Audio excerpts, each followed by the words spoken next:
Hello everyone, good afternoon. स्वागत है आपका हमारी क्वेश्चन वाइज सीरीज के अंदर। CMA final paper number 19 cost and management audit.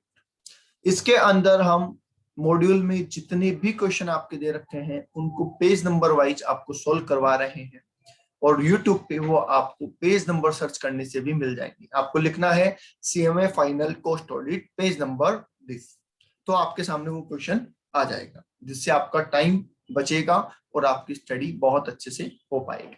तो चलिए शुरू करते हैं। आज का हमारा पेज नंबर जो है दैट इज 70। टॉपिक है CAS6 material cost and illustration number जो है वो है 1। हम जो मॉड्यूल यूज कर रहे हैं वो अगस्त 2019 का एडिशन जो अवेलेबल है इंस्टीट्यूट की साइट पे वो यूज कर रहे हैं। तो आप पेज नंबर उसी के अकॉर्डिंग सर्च करें। ठीक है, ये स्टैंडर्ड डील करता है मटेरियल कॉस्ट के साथ कि सर जो हम रॉ मटेरियल प्रोक्योर करते हैं हमारे ऑर्गेनाइजेशन में, हमारी फैक्ट्री में, उसकी कॉस्ट कैसे कैलकुलेट हो। तो मटेरियल जब हम लेके आते हैं तो सिर्फ परचेज प्राइस ही नहीं लगती हमारी, उसको लाने का खर्चा भी लगता है। तो उसको लाने तक का जो खर्चा होता है उसको बोलते हैं लैंडेड कॉस्ट। उसको क्या बोलते हैं? लैंडेड कॉस्ट, जिसमें खरीदने का खर्चा, फिर लाने का ट्रांसपोर्टेशन, फिर चढ़ाना उतारना, ठीक है, ये सारी चीजें इसमें आ जाती है। और अगर हम विदेश से लेके आए हैं मटेरियल, फॉरेन से मटेरियल लेके आए हैं, तो उसमें तो फिर लाने के लिए कुछ ड्यूटी लगती है, कुछ ट्रांजिट इंश्योरेंस वगैरह जिसको अपन बोलते हैं ना, इंश्योरेंस एंड फ्रेट, वो भी उसमें ऐड कर देते हैं। ठीक है, फीस लगती है कोई बोर्ड पे तो वो भी ऐड कर देते हैं। तो ये कई चीजें इसके अंदर ऐड हो जाती है। और अगर जो मटेरियल है वो फॉरेन से लाया गया है और डॉलर में या यूरो में या किसी भी फॉरेन करेंसी में उसकी रेट दे रखी है, तो उसे हमें इंडियन करेंसी में कन्वर्ट भी करना पड़ता है, जिसके लिए हम डेट ऑफ ट्रांजेक्शन वाली रेट को काम में लेते हैं। ध्यान रहे कौन सी डेट काम में लेते हैं? Date of transaction. इसमें क्या होता है कि एग्जामिनर आपको 2-3 तरीके की डेट देगा, आप वहां पे कंफ्यूज हो सकते हैं। तो इसलिए मैं बार बार कह रहा हूं, हम डेट ऑफ ट्रांजेक्शन की रेट से उसको क्या करते हैं? कन्वर्ट करते हैं। बाद में पेमेंट करते टाइम, जैसे मान लीजिए हमने क्रेडिट में माल परचेज किया है, तो अगर पेमेंट करते टाइम पे कुछ फ्लक्चुएशन आएगा, that will be treated as finance cost, क्योंकि फॉरेन फ्लक्चुएशन पे जो कॉस्ट लगती है या बेनिफिट होता है वो फॉरेन फ्लक्चुएशन में जाता है, वो यहाँ पे नहीं आता है। राइट, तो चलिए शुरू कर रहे हैं। हम हमारा फॉर्मेट तैयार है, उसमें लिख देते हैं सर पार्टिकुलर्स एंड अमाउंट। ठीक है, अमाउंट अगर 1000 या लाख में हो, कई क्वेश्चन ऐसे होते हैं जिनमें अमाउंट 1000 या लाख में हो, तो आप वो भी यहाँ पे लिखेंगे। पर इस क्वेश्चन में ऐसा कुछ है नहीं, तो हम सीधा ही लेके रहे अमाउंट इन रुपीज ऐसे लिख देते हैं। ठीक है, चलिए सबसे पहले बोला है purchase of material 3 lakh rupees. हमने परचेज किया मटेरियल का 3 लाख रुपए का, तो सबसे पहले तो परचेज लिख देते हैं, परचेज ऑफ मटेरियल। ठीक है, 3 लाख। इसके अंदर देखो एक चीज और लिखी हुई है, इंक्लूसिव ऑफ जीएसटी 15,750। जीएसटी का जो अमाउंट है उसको हम ये मान के चलते हैं, अगर क्वेश्चन में कुछ नहीं लिखा है तो हम ये मान के चलते हैं कि हमें उसका क्रेडिट मिल जाएगा, हमें उसका क्रेडिट मिल जाएगा। तो अगर हमें उसका इनपुट क्रेडिट मिल रहा है तो जाहिर सी बात है वो कॉस्ट का हिस्सा नहीं बनना चाहिए, तो हम उसे लेस कर देंगे। ठीक है, तो मैं साथ ही साथ लेस कर देता हूं। आप चाहें तो यहाँ पे 3 लाख को भी लेस करके दिखा सकते हैं, और पर बेटर प्रेजेंटेशन के लिए हम उसको अलग से लेस कर देते हैं। तो मैं अलग से लेस कर रहा हूँ जीएसटी 15,715 रुपए। ठीक है, क्योंकि मुझे इसका इनपुट क्रेडिट मिल जाएगा, इसलिए मैं इसे कॉस्ट का हिस्सा नहीं बना रहा हूँ। आगे ये sir fee on board. Fee on board मतलब अपन ने विदेश से खरीदा माल, तो फी ऑन बोर्ड अगर लग रहा है तो वो भी जोड़ दीजिए आप, ऐड कर देंगे हम फी ऑन बोर्ड। ठीक है, कितना लग रहा है सर? 12,000 रुपए। ये लीजिए 12,000 रुपए। आगे लिखा sir import duty paid. Import duty हम कॉस्ट में जोड़ देते हैं, इसका क्रेडिट नहीं मिलता हमें, तो इसलिए इंपोर्ट ड्यूटी को हम जोड़ देते हैं।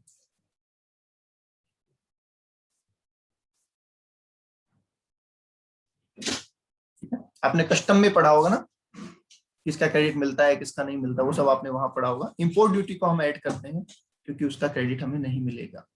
ठीक है, इसमें एक सीवीडी लगती है, वो अलग चीज होती है, तो आईडीटी आप पढ़ेंगे तब आपको ज्यादा बेटर उसमें समझ में आएगा। आगे आ जाइए सर। आगे दे रखा है फ्रेट इनवॉर्ड। फ्रेट लगेगा, बिल्कुल जुड़ेगा सर, फ्रेट तो लाने का खर्चा है। फ्रेट इनवर्ड जोड़ देते हैं। कितना अमाउंट है? 20,000 रुपए।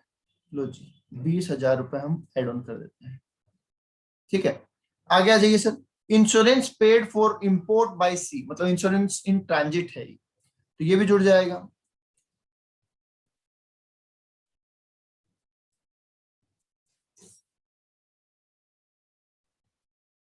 इंश्योरेंस इन ट्रांजिट कितना है? 10,000 रुपीज। ठीक है, ये लेस करना इसलिए मैं ब्रैकेट में लिख देता हूँ जीएसटी को, ताकि गलती ना हो।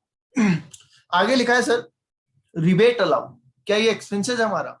नहीं सर, इनकम है ये। रिबेट अलाउड, हमें रिबेट मिली है, तो रिबेट मिली है तो रिकवरी है, कम कर दीजिए।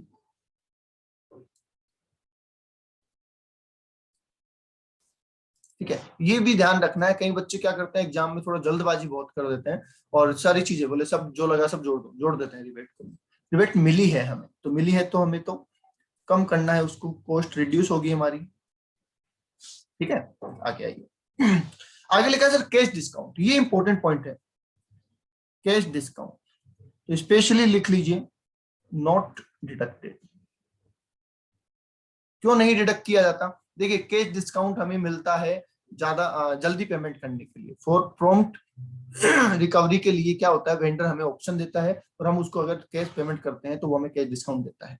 ये एक फाइनेंशियल आइटम है, इसलिए इसको कॉस्ट में इंक्लूड नहीं किया जाता है। यहाँ पे भी और बाकी सीएस के अंदर भी कैश डिस्काउंट को लेस नहीं किया जाता है, because it's a financial item. इसको कंसिडर करेंगे हम CS 17 में, जब हम फाइनेंस और इंटरेस्ट और फाइनेंशियल चार्जेस पढ़ रहे होंगे वहां पे। ठीक है, ओके, आ जाइए सर आगे। आगे लिखा है subsidy received from the government for importation of these material. Material जो हम फॉरेन से लेके आए हैं उसके लिए गवर्नमेंट हमें सब्सिडी देती है। अब सब्सिडी देने का मतलब कि हमारी कॉस्ट को बियर कौन कर रहा है? गवर्नमेंट कर रही है। अब गवर्नमेंट बियर कर रही है तो हमारा तो खर्चा कम हो रहा है, तो उसको भी लेस कर दें। सब्सिडी फ्रॉम गवर्नमेंट, समझ गए? तो 20,000 रुपए गवर्नमेंट बियर करेगी तो हमारे कम हो गए भैया, हमें तो नहीं करने पड़ रहे बियर, तो लेस कर दीजिए। समझ गए? बस इतना ही आइटम है। तब ये सारी चीजें हो जाएगी तो it will be landed cost. Landed cost को अपन सिंपली कहते हैं कि हमें माल कितने का पड़ा। अपन ऐसे बोलते हैं ना कि भैया इतने में तो मैंने वहां खरीदा, फिर लाने का खर्चा, फिर ये वो टैक्स वैक्स सब मिला के मुझे इतने का पड़ा, तो उसको बोलते हैं लैंडेड कॉस्ट। तो हमें कितने का पड़ा ये मटेरियल देख लेते हैं, टोटल कर लेते हैं।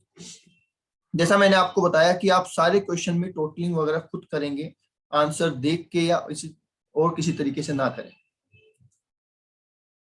हाँ, 3 लाख प्लस 12,000 प्लस 15,000, ठीक है, प्लस 20,000 प्लस 10,000, माइनस कर देते हैं इसमें से हम 15715 एंड माइनस कर देते हैं 4,000 एंड माइनस कर देते हैं 20,000, तो यह जाता है 3,17,285। ठीक है, 3,17,285 ये आपकी CAS 7 के हिसाब से लैंडेड कॉस्ट हो गई है। ठीक है, मैंने ये क्वेश्चन नीचे क्यों रखा हुआ है वो भी बता दूं। आप देख रहे होंगे कि सर वीडियो में ये क्वेश्चन बहुत नीचे दिख रहा है, ये मैंने जानबूझ के रखा हुआ है ताकि आपको कहीं से भी आंसर ना दिखे। ठीक है, कहीं से भी आपको आंसर ना दिखे, क्योंकि अगर आंसर दिखता है ना, तो मैंने देखो बहुत स्टूडेंट को ऑब्जर्व किया फेस टू फेस क्लासेस के अंदर, जब हम होमवर्क देते हैं तो बच्चा क्या करता है, सर क्वेश्चन देखेगा आंसर देखेगा, क्वेश्चन देखेगा आंसर देखेगा और बोलेगा हाँ सर हो गया, मुझसे हो गया, मुझे आता है। पर जब वो खुद करने की कोशिश करेगा ना, सेम क्वेश्चन टेस्ट में दे देंगे तो उससे नहीं होगा। क्यों?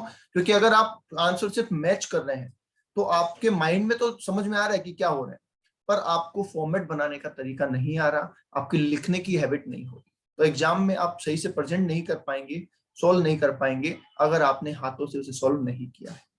तो जब भी कोई क्वेश्चन करें पहले उसको खुद सॉल्व करें, उसके बाद फाइनल आंसर मैच करें, तो आपको बेनिफिट होगा, अदरवाइज कोई बेनिफिट नहीं होगा। तो ये ना हो इसलिए मैंने आंसर छुपा के रखा है। अभी मैच कर लेते हैं, हमने पूरा क्वेश्चन कर लिया है। हमारा आंसर आ रहा है 317,285 और इनका भी आंसर आ रहा है 317,285, राइट। चलिए, आई होप ये वीडियो आपके काम आएगा, आपकी मदद करेगा पढ़ने में।